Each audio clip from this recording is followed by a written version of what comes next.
Bismillahirrahmanirrahim. Uhayyikum jami'an bitahiyyatil islami khalidah wa tahiyyatul islami salam. Assalamualaikum warahmatullahi wabarakatuh. Waalaikumsalam warahmatullahi wabarakatuh. Alhamdulillah, alhamdulillahilladzi hadana lihada wa la kunna linahtadiya laula an hadanallah. Asyhadu an la ilaha illallah wahdahu la syarikalah wa asyhadu anna Muhammadan abduhu wa rasuluhu la nabiyya ba'dah amma ba'du. Pertama-tama yang paling utama, marilah kita panjatkan puji serta syukur kita terhadap kehadirat Allah Subhanahu wa Ta'ala yang telah melimpahkan nikmatnya, di antaranya nikmat iman, nikmat Islam, serta nikmat yang sering kita lupakan, yaitu nikmat sehat, sehingga kita semua bisa berkumpul di agenda Qiyam ya, yang pekan lalu tidak ada, akhirnya bisa kita laksanakan pada malam ini. Semoga selalu dalam lindungan dan rahmatnya. Tak lupa juga kita salawat kepada baginda Rasulullah Shallallahu Alaihi Wasallam beserta para keluarganya, para sahabatnya, dan kita semua sebagai pengikutnya yang insya Allah mendapatkan syafaat beliau di hari akhir nanti. Amin, amin, ya robbal alamin. Sebelum kita mulai agenda kiam pada malam hari ini, alangkah baiknya kita memberkahi pertemuan kita dengan membaca lafaz basmalah. Bismillahirrahmanirrahim. Dan langsung saja mempersingkat waktu akan segera dimulai yang akan dipimpin oleh pembina yayasan kita yaitu Ustadz Dr. Widodo Sopraha. Kepada beliau falyatafaddal mashkura. Baik, jazakallah khairan. Bismillahirrahmanirrahim. Allahumma inna nas'aluka ridhaka wal jannah wa na'udzu bika min sakhatika wan nar. Allahumma anfa'na bima 'allamtana wa 'allimna bima yanfa'una wa zidna ilma. Muaddib muaddibah, para pendidik muslim dimanapun berada, mudah-mudahan selalu dalam keberkahan umur dan keistiqomahan. Uhayyikum jami'an bitahiyatil islamil khalidah wa tahiyatul islami salam.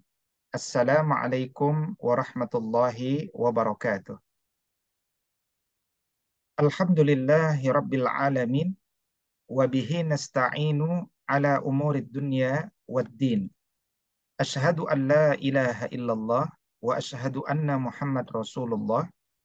Allahumma fasalli wa sallim wa barik ala sayyidina Muhammad sayyidil mursalin wa ala alihi wa sahbihi ajma'in, amma ba'du. Ikhwatil iman rahimani wa rahimakumullah. Kita malam ini kembali saling menguatkan di jalan pendidikan, di jalan takdib, di jalan di mana kita berjuang untuk melahirkan generasi-generasi yang beradab melalui institusi-institusi pendidikan kita masing-masing. Dan kita masih pada pembahasan bagaimana kita semakin menikmati menegakkan adab kita saat tilawatul Quran. Sekali lagi, ketika kita para muaddib telah menikmati tilawatul Quran, maka insya Allah kita bisa membagi kenikmatan itu kepada murid-murid kita. Dan disebut tilawah adalah ketika kita menggunakan mata kita dalam melihat mushaf. Karena itulah para ulama dahulu, ya, hatta Imam Syafi'i rahimahullah ta'ala, meskipun beliau hafal Al-Quran, tapi ketika babnya tilawatul Quran, beliau membaca dalam pengertian matanya melihat kepada mushaf. Maka karena itu Al-Quran sebagai sumber adab insya Allah akan memudahkan kita menjadi bagian daripada generasi beradab, manakala kita memulainya dengan mendekati dan memperlakukan mushaf Al-Quran sebagai wakil kalamullah itu dengan penuh adab, sehingga datanglah keridhaan Allah Subhanahu wa taala. Pada pertemuan atau pada sesi yang keenam dari tema atau subtema menegakkan adab tilawah Al-Quran ini, atau pada pertemuan yang ke-21 dari Qiyam ini, kita akan kembali melihat apa yang dinasihatkan oleh Al-Imam yakni An-Nawawi rahimahullah taala selaku penulis ya daripada kitab At-Tibyan fi Adabi Hamalatil Qur'anil Karim, di mana kita masuk pada kalau kita list dari pertemuan sebelumnya, masuk pada poin yang ke-21 ya, menurut kalkulasi kita, bukan menurut tulisan kitab ya. Di mana Al-Mu'allif mengatakan ya, beliau menyampaikan kepada kita semuanya wa mimma yu'tana bihi wa yata'akkadul amru bihi ihtiramul Qur'ani min umurin qad yatasahalu fiha ba'dul ghafilin al-qari'in mujtami'in famin zalik ya. Jadi bahwa di antara hal-hal yang sangat ditekankan untuk senantiasa kita perhatikan dalam rangka ihtiram, menjaga kemuliaan, menjaga kehormatan daripada Al-Qur'anul Karim, dari hal-hal atau dari perkara-perkara yang dimana mengesankan ya, mengesankan para pembaca Al-Quran itu seakan-akan dia meremehkan Al-Quran ya, atau kemudian membuat mereka bermudah-mudah dalam memperlakukan Al-Quran.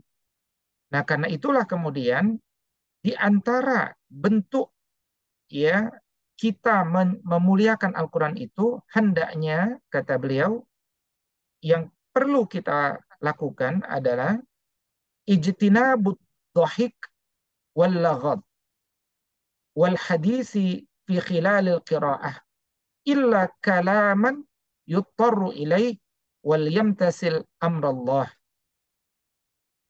Maka di antara cara kita menjaga kemuliaan Al-Quran itu adalah ketika di sela-sela membaca Al-Quran, janganlah kita menyelinginya dengan tertawa atau bahkan berbicara. Ya, karena kita sedang membaca satu kalam Allah.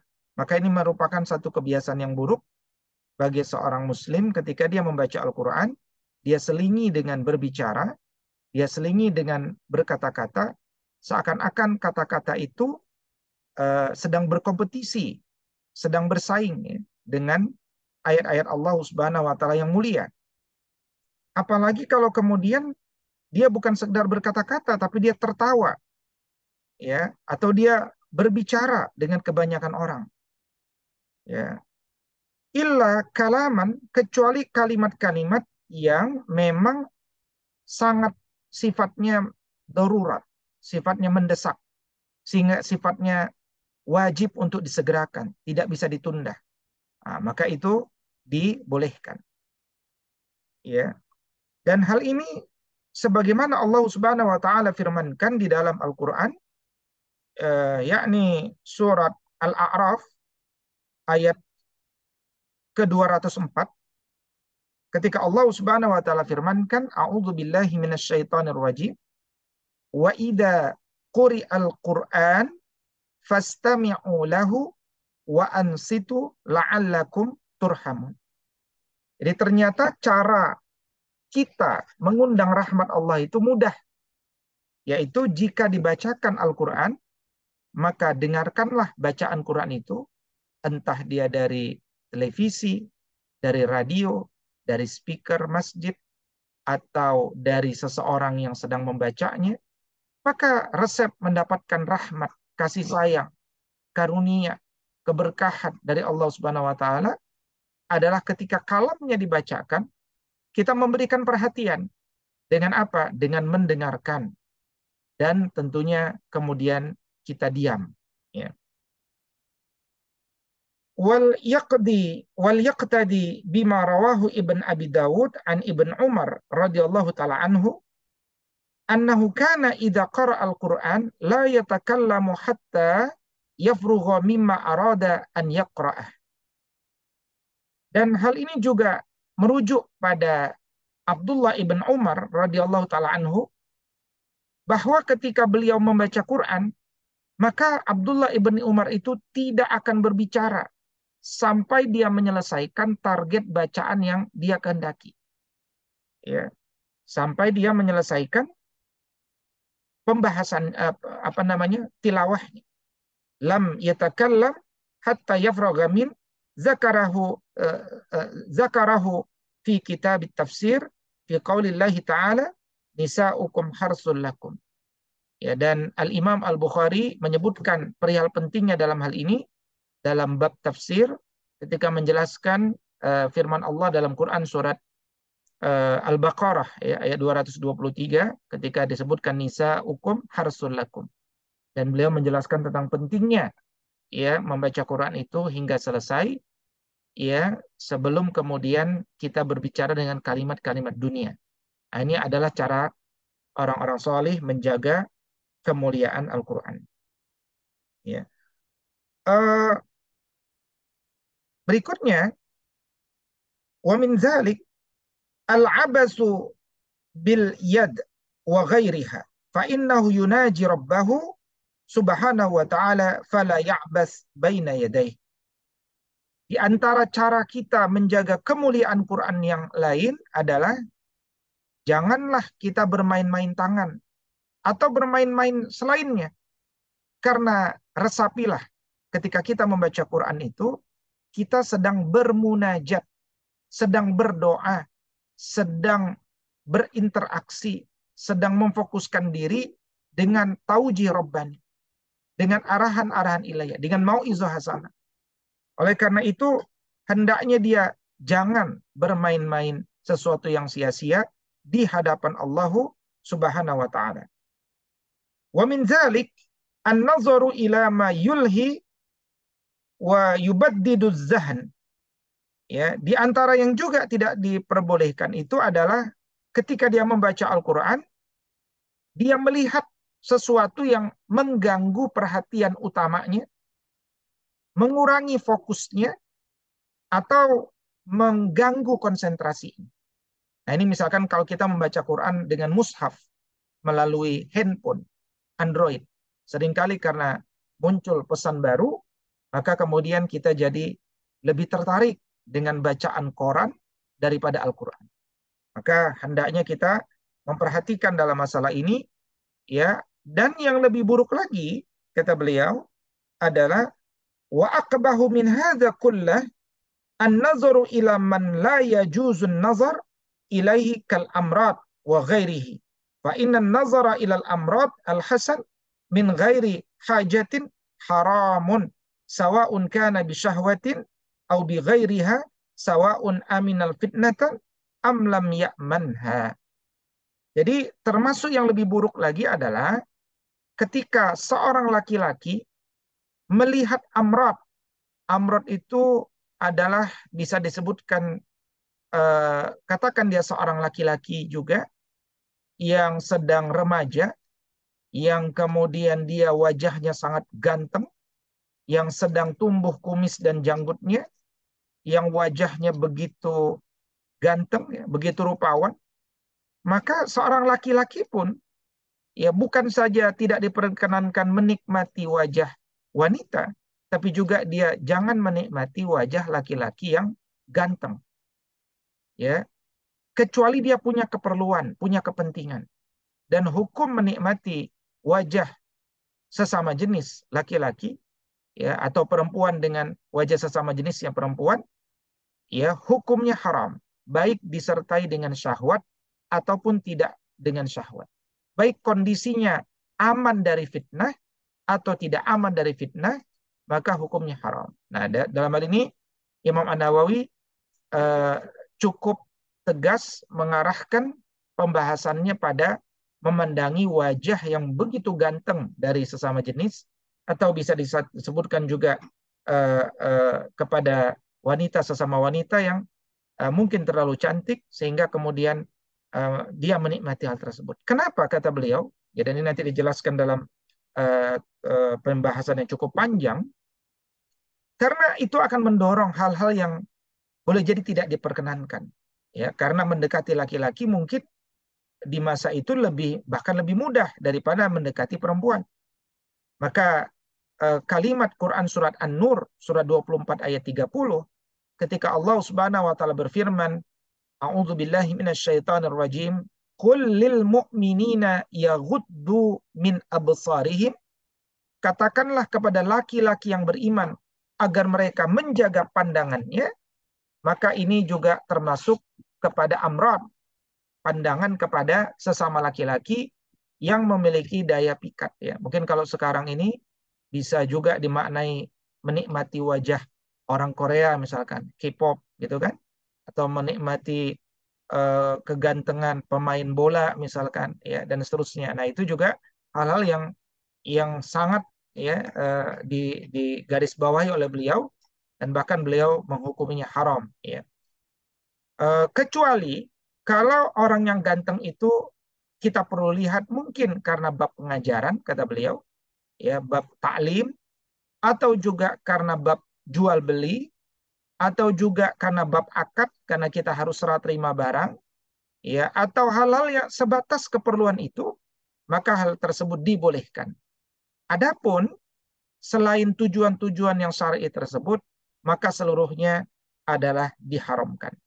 Bahkan termasuk melihat atau menikmati wajah mahram kita, ya, ya misalkan anak kita atau ibu kita atau mertua kita dan seterusnya, kata Imam An-Nawawi, maka ini juga adalah sesuatu yang diharamkan. Maka wajiblah bagi muaddib muaddibah ketika melihat gejala-gejala itu di antara para muaddib atau muaddibah atau gejala itu di antara murid-muridnya, kata beliau segera ya tahan atau segera cegah kemungkaran itu supaya dia tidak membesar ya.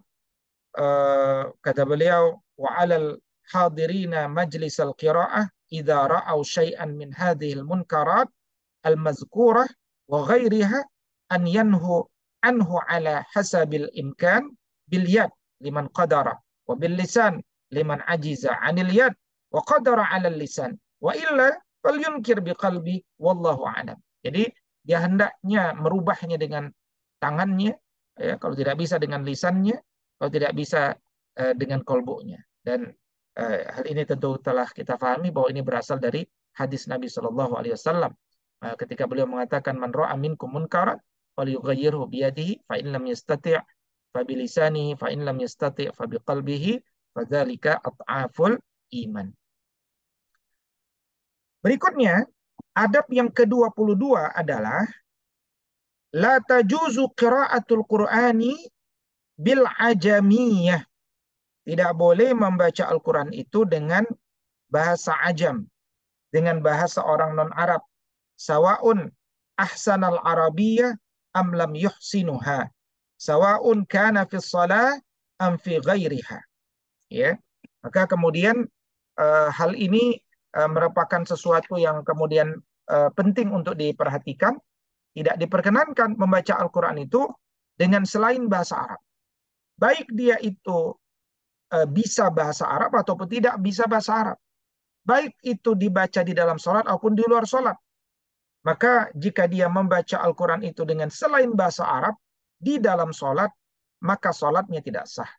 Dan ini adalah mazhab Syafi'i kata beliau.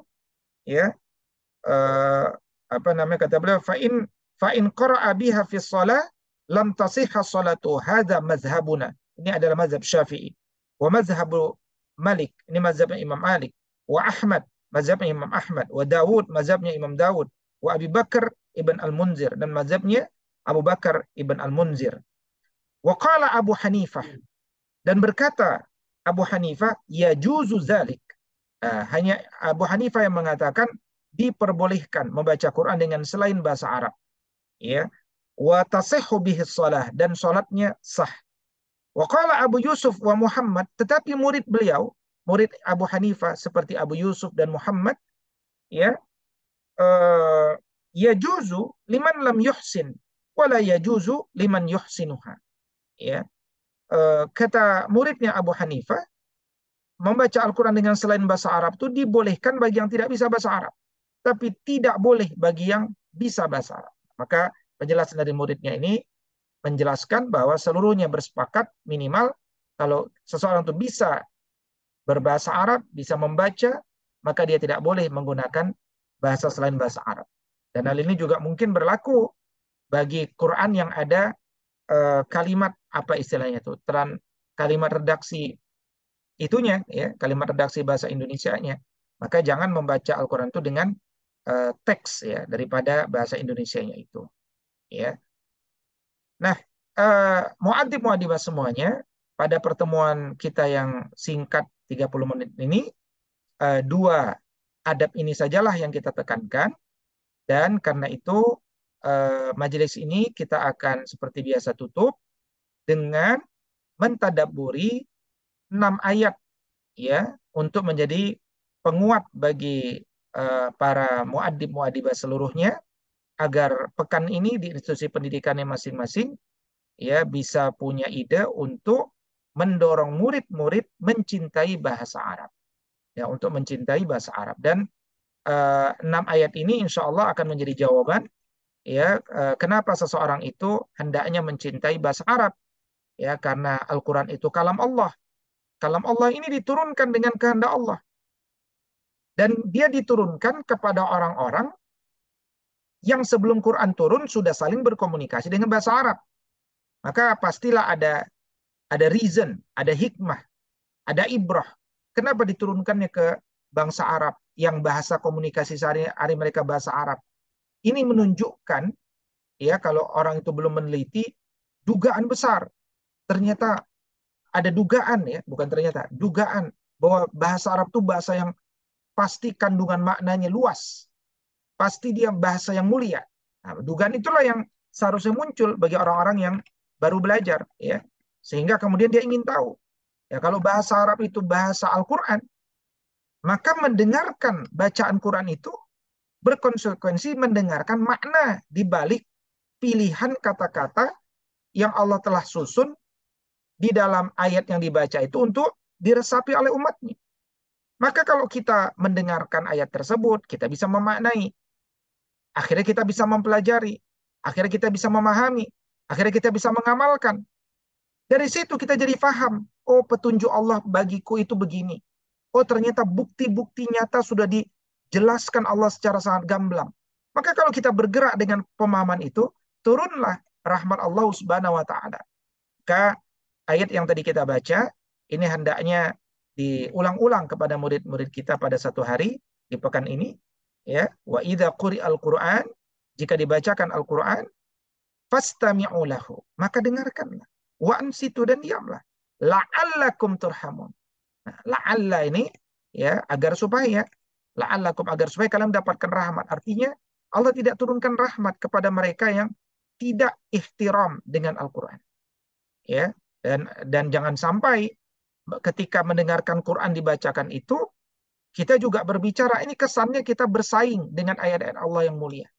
Ya, makanya dulu ada satu riwayat ya, tapi riwayat ini munfarid dari Imam Ahmad ya, hanya ada di jalur Imam Ahmad. Qala Imam Ahmad, kata Ibn Katsir, bahwa Imam Ahmad dulu meriwayatkan ya, satu hadis yang sampai kepada Rasul Shallallahu Alaihi Wasallam, di mana Nabi mengatakan, man istama' ila ayatin min kitabillah, yakni kutibat lahu hasanatun mudha'afatun, ya, wa man talaha kanat lahu nuran yaumal qiyamah. Siapapun yang mendengarkan satu ayat dari Al-Quran ini, dicatat bagi dia kebaikan yang berlipat ganda. Dan siapapun yang membaca, ya, kalau tadi mendengarkan, kalau kalau murid kita mendengarkan, kita dapat pahala yang berlipat ganda. Nah, kalau kita membacanya, maka kita akan mendapatkan nur, mendapatkan cahaya di hari kiamat. Ya. Nah, karena itu Quran ini sempurna. Kenapa? Diturunkan di wilayah bumi yang paling mulia. Di sana Baitullah, Ka'bah. Ya, ada di sana. Diturunkan di bulan yang paling mulia, bulan Ramadan. Diturunkan melalui malaikat yang paling mulia, malaikat Jibril. Ya, diturunkan dengan bahasa Arab sebagai bahasa yang paling luas maknanya. Paling banyak perbendaharaan kata-kata yang Kenapa maknanya banyak? Ya, kenapa kosakata Arab itu maknanya banyak sampai Rosenthal tuh katakan al-ilm, ilmu itu diterjemahkan pada lebih dari 50 kosakata dalam bahasa Inggris. Supaya jiwa-jiwa manusia yang kering dan penuh makna ini menjadi lurus yang tadinya bengkok karena dia mendapatkan beragam uh, kosakata yang berpotensi meluruskan jiwanya sehingga dia menjadi lebih mudah memahami, lebih mudah mengerti. Dia nggak paham dengan makna kosakata ini, dia bisa paham dari kosakata lain, dia bisa paham dari kosakata yang lain. Dan itulah makna jika dalam Quran surat Yusuf surat 12 ayat kedua Allah mengatakan inna anzalnahu Qur'anan Arabiyya la'allakum ta'qilun agar kalian mengerti. Di Quran itu mudah dimengerti. Ya, Quran itu mudah dimengerti. Makanya kalau kita memahami Quran itu nggak bisa lepas dari bagaimana percakapan orang Arab sebelum Quran itu turun. Ya, misalkan ada kitab mu'allaqat yang sering dirujuk, syair-syair orang jahiliyah yang sering dirujuk oleh para ulama dalam memahami makna ayat. Dan bahasa Arab ini nggak sama dengan bahasa Ajam. Ya, nah ini Allah katakan ya dia, dalam Quran surat An-Nahl ya apa namanya ayat ke-103 Allah katakan walaqad na'lamu annahum yaquluna innama yu'allimuhu bashar lisanul ladzi yulhiduna ilaihi a'jamiyun wa hadza lisanun arabiyyun mubin ya jadi dulu orang bilang wah itu Muhammad itu dia sering duduk-duduk sama dua orang Romawi yang mengerti Alkitab. Oh, dia sering duduk kepada Salman Al-Farisi. Dia sering duduk kepada orang-orang tertentu. Mungkin dia belajar sama orang. Nah, maka Allah mengatakan ya uh, apa namanya enggak sama karena Quran ini bukan bahasa Ajam dia bahasa Arab itu beda dengan bahasa Ajam bahasa Arab itu berbeda dengan bahasa non Arab ya bagaimana mungkin ya bahasa Arab itu dijelaskan oleh bahasa non Arab ya atau bahasa non Arab tiba-tiba memiliki makna yang luas ketika diredaksikan Nabi dengan bahasa Arab itu kan logika yang tidak mungkin gitu ya nah karena itulah Allah selamatkan pemikiran manusia dan fitnah kepada Nabi SAW dengan turunnya ayat ini. Nah, kemudian Quran surat Asy-Syura surat 26 ayat 192 sampai 195 itu menjelaskan bahwa wa innahu latanzilu rabbil alamin nazala bihi ruhul amin ala qalbika litakuna minal munzirin bilisanin arabiyyin mubin. Ya. Jadi yang membawa turun Quran ke dalam jiwa Nabi itu Ruhul Amin. Ya, tujuannya apa? Supaya kita bergerak. Ya, banyak manusia baca Quran tidak bergerak, tidak menjadi muharrik, tidak menjadi penggerak. Kenapa? Karena dia tidak tergerak. Kenapa dia tidak tergerak? Karena bacaan itu tidak berkesan baginya. Kenapa dia tidak berkesan? Karena dia tidak terkesan. Kenapa dia tidak terkesan? Karena dia tidak faham. Gitu. Nah, makanya banyak orang baca Quran tapi statis, jumud, ya diam, futur. Padahal dia membaca Quran. Karena dia tidak faham.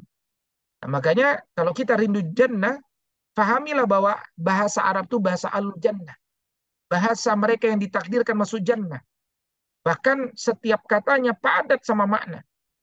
Dan itu bisa dijadikan pegangan oleh para muharrik, oleh para pemimpin, oleh para penggerak yang menggerakkan jiwa-jiwa manusia, memimpin narasi manusia, supaya manusia ini yang sering berpikir dengan akal pikirannya ikut dengan Al-Quranul Karim. Ya. Dan di dalam Quran surat Az-Zumar ayat 28 Allah mengatakan Qur'anan Arabiyan ghaira dzi'iwajil la'allahum yattaqun. Al-Quran ini bahasa Arab. Di dalamnya enggak ada kebengkokan. Karena memang tujuannya adalah supaya orang itu bertakwa. Jadi bahasa Arab yang digunakan dalam Quran itu mengandung kosakata yang tidak ada penyimpangan, tidak ada kekeliruan.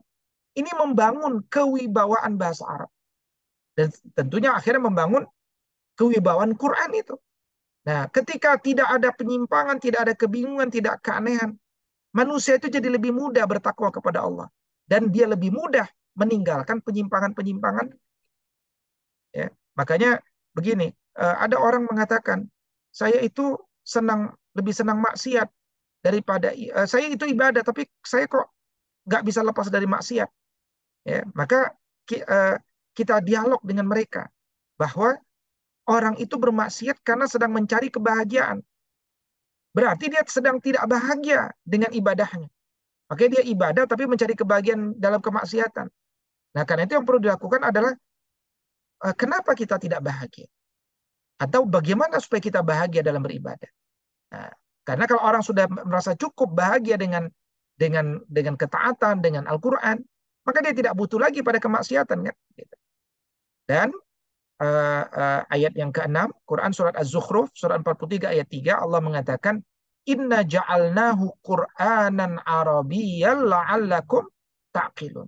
Ya, jadi Quran itu memang dijadikan dalam bahasa Arab itu supaya mudah dimengerti. Ya, eh, maka ketika mudah dimengerti, manusia mudah mentadaburi, mudah merenungi. Akhirnya manusia mudah menjadi orang soleh dan sulit menjadi orang toleh. Gitu. Nah, karena itu, walaqad yassarnal Qur'ana lidzikri fahal mim muddakir. Quran ini sudah dibuat sedemikian mudah, tinggal apakah kemudian kita ini mau untuk berpikir. Kira-kira demikian 30 menit pembacaan kita pada eh, kitab adab ya, dan insya Allah kita masih harus menyelesaikan kitab adab At-Tibyan ini sebelum kita masuk pada kitab adab berikutnya. Mudah-mudahan para muadib-muadibah lebih bersemangat untuk menargetkan dirinya terkesan dengan bacaan Al-Quran yang dia baca. Dan mulailah dengan juz 30, juz 29, juz 28, juz 1, juz 2, dan juz 3. Mulai dari sana, baca, nikmati, dan karena memang dari sanalah kemudian lebih banyak berkumpul ya ayat-ayat Allah Subhanahu wa taala, kosakata-kosakatanya lebih daripada 50% ya berkumpul ada di sana. Dari saya cukup sekian, aqulu qauli hadza wa astaghfirullah li wa lakum. Saya kembalikan kepada MC. Assalamualaikum warahmatullahi wabarakatuh. Waalaikumsalam Waalaikumsalam warahmatullahi warahmatullahi wabarakatuh. wabarakatuh. Jazakallahu khairan kepada pembina yayasan kita, Ustaz Dr. Yusuf Raha yang telah menjelaskan ya kitab At-Tibyan fi Adab Bihamalatil Quran. Dan mungkin saya rangkum sedikit tadi adab yang kedua satu yaitu menjaga kemuliaan Al-Quran. Caranya bagaimana? Tidak tertawa dan berbicara, tidak memainkan tangan, dan juga tidak memandangi sesuatu yang berpotensi untuk mengalihkan konsen kita, apalagi sampai membangkitkan syahwat. Dan yang terakhir tadi ada tidak membaca dengan selain bahasa Arab. Baik, itu saja untuk dua adab pada malam hari ini. Sebelum kita tutup dengan itu kita membaca hamdalah dulu.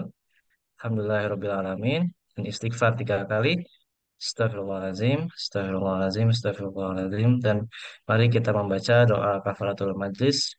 Subhanakallahumma wa bihamdika asyhadu an la ilaha illa anta astaghfiruka wa atubu ilaik. Jazakallahu khairan katsira. Assalamualaikum warahmatullahi wabarakatuh. Waalaikumsalam Waalaikumsalam warahmatullahi wabarakatuh. warahmatullahi wabarakatuh.